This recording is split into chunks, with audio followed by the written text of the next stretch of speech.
The problem with immortality. So you've become immortal.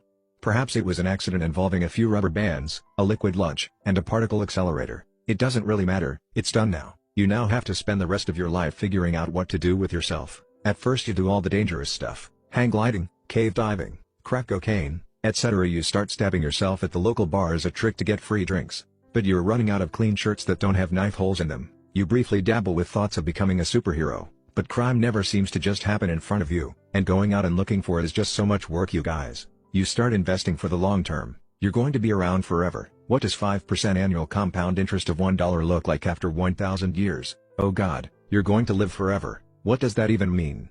You've got some time to kill, so start a hobby that'll take decades or centuries to finish. Then start a new one. Go to university to study physics and take a few hundred years to discover the quantum gravitational theory, aka the universal theory of everything. Then master every musical instrument and write a symphony, or 10. Then start doing crossword puzzles. You have time to do it all. Don't develop close feelings for people. They'll all die, but you'll endure, and funerals are depressing. You can have kids.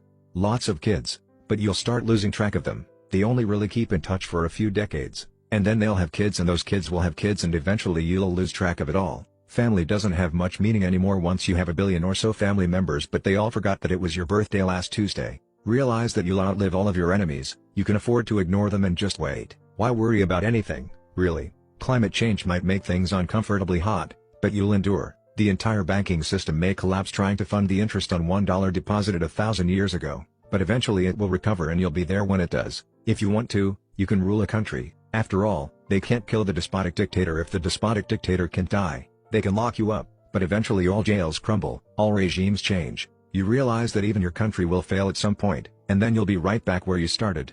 Bored on a Sunday night wondering what to do with yourself and all this crack cocaine you've surrounded yourself with?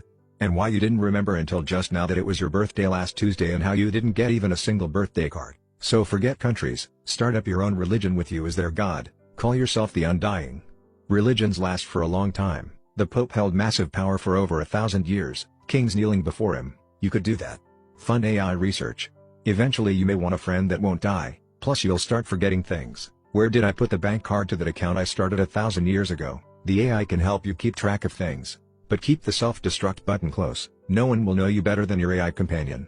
But one day you'll have an argument and the AI will try to trap you for all eternity. Or it will go mad and replicate itself infinitely to take over the Earth universe. You will have to kill it.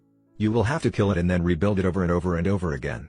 Remember always to build in a fatal flaw that you can exploit to bring it down. You are immortal. It is your only real competition over time. It is also your only real friend. They say that your chances of being trapped in a natural disaster are something like 0.1%. But when your life is eternal, the chances of you being trapped in a disaster becomes 100% over time. It will happen at some point. You may spend a few thousand years trapped in the rubble of an earthquake-toppled building that was built over by succeeding civilizations until eventually archaeologists or erosion or another earthquake frees you. At some point you will lose your sanity. It's inevitable.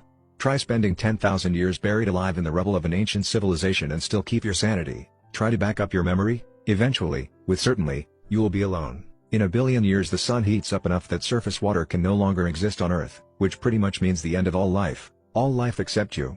In another 3.5 billion years the sun expands and swallows the Earth. Try not to be there when that happens. Maybe you should use the donations from your religion or the interest on that $1 you invested 1,000 years ago to fund space research. If only you could remember the bank account number you deposited the $1 into, or if only the bank still exists and didn't collapse after some Ponzi scheme they fell for a few centuries ago. The Earth may be gone now, but you're still going strong. The universe goes on, forever and ever, possibly. Eventually the stars start running out of hydrogen and helium to burn and one by one they all snuff out. The universe goes dark then, no more light, but you'll endure. With no more stars, no more radioactive elements will be created. Eventually, every element that can decay will decay down to base iron. With no more heat from stars or radioactive decay everything will cool down to near absolute zero, which is unimaginably cold, but you'll still feel it. You'll feel it forever.